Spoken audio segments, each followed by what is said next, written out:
Hello, how are you? ভোরবেলা আমরা উঠে গেলাম, জানালা দিয়ে সূর্যের ঝলকানি দেখলাম। নিচে দেখুন নৌকাওয়ালারা এসেছে কিছু পণ্য নিয়ে। এই যে দেখুন শিকারাপুর, সবাই বলে এখান থেকে শিকারাপুরে চলে, পুরোটা হচ্ছে এটা। দেখুন আমরা যেখানে আসছি এখান থেকে এই পুরোটাই এই। এখান থেকে কিন্তু সকালে উঠে কিন্তু ভালো লাগছে। এই এই এই ভাই খাইলো না ভাই, এখানে ভাই খাইছেন?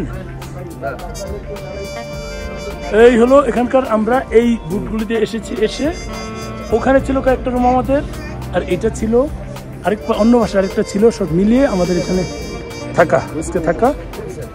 দেখুন এই হচ্ছে অবস্থা। সূর্যটা এখান দিয়ে উঠছে, তার মানে এটা পূর্ব, এটা পশ্চিম, এটা নিশ্চিত হলাম। হ্যাঁ, ফাটাফাটি।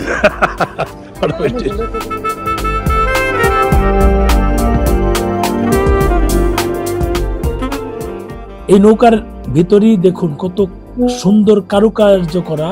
এই কারুকার্যগুলো অসম্ভব সুন্দর, অনেক খরচ করে কিন্তু এটা করা হয়। আমরা সবাই তল্পা নিয়ে বের হয়ে যাব। আমরা এখন এই নৌকার বারান্দাতে আছি। এই বারান্দা হয়েই ভিতরে প্রবেশ করতে হয়। এই বারান্দায় আছি, যে যার মতো ব্যাগগুলো গুছিয়ে নিয়ে যাচ্ছি, কারণ এখানে এক রাত্রি থাকার কথা ছিল। তাই এক রাত্রি থেকে আমরা আবার বের হয়ে যাচ্ছি। এখান থেকে আমরা আরেকটা হোটেলে যাব, কাশ্মীর প্যালেস নামে। এখান থেকে আমরা নৌকায় করে ওই পাশে যে বিল্ডিং গুলো দেখা যাচ্ছে, অর্থাৎ স্থলসীমায় চলে যাব। পাহাড়ের ডালুতেই কয়েকটা হোটেল আছে। এই হোটেলের পাশ দিয়ে কিন্তু রাস্তা বয়ে চলেছে। এই নৌকাগুলো দিয়ে আমরা ওই পারে চলে যাব।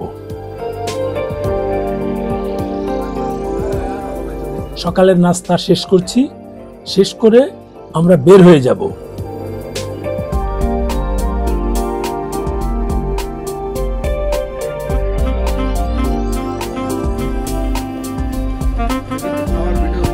দেখুন এই পাশ থেকে ও পাশে দেখলে কেমন লাগে। আমরা ওই পাশ থেকে যখন এই পাশে দেখি একরকম লাগে, এই পাশ থেকে ওই পাশে কিন্তু ভিন্ন রকম লাগে।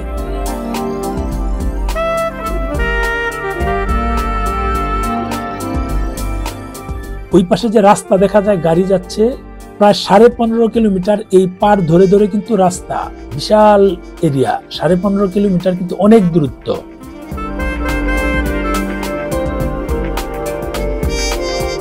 সকালবেলার মিষ্টি রোদের ঝলকানিতে আমরা ওই পারে চলে যাচ্ছি।